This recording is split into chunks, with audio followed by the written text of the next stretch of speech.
n'étions pas l'équivalent d'un blanc, elle nous lavait le cerveau, elle vous endoctrinait en disant que c'était honteux d'être né d'une mère africaine.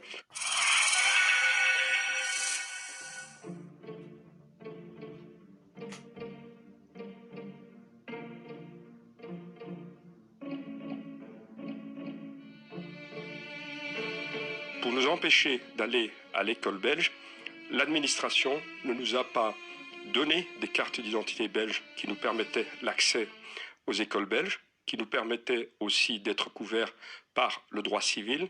Elle nous a donné des cartes d'indigènes immatriculés. L'enseignement blanc, c'était le même enseignement qu'en Belgique, et l'enseignement africain, c'était un enseignement où on apprenait aux gens à être des serviteurs, dans tout le sens du terme, serviteurs.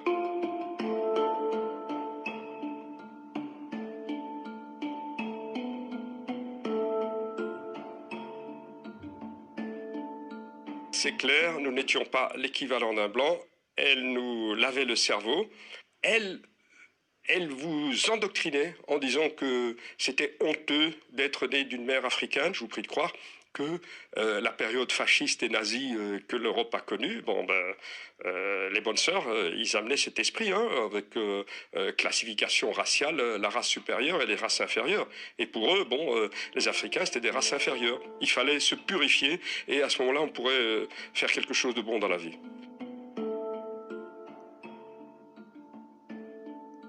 Les mères à qui on avait enlevé leurs enfants finissaient par apprendre que leurs enfants étaient, enfermés dans ces institutions. Et donc, elles rôdaient, elles essayaient de les voir. Eh bien, les sœurs les chassaient. Elles faisaient venir les enfants métis et elles demandaient aux enfants métis de chasser leur propre mère en les insultant. Je suis désolé. C'est pas évangélique, je suis désolé. Vous permettez.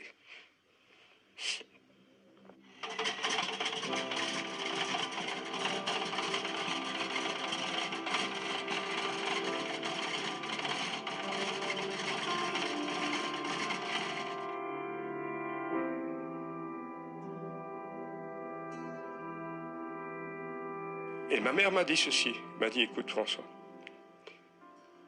je te donne un conseil.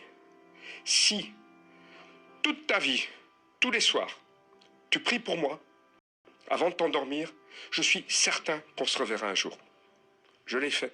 Je l'ai fait, mais je vous prie de croire que ça a duré 23 ans, il y a eu des moments de doute.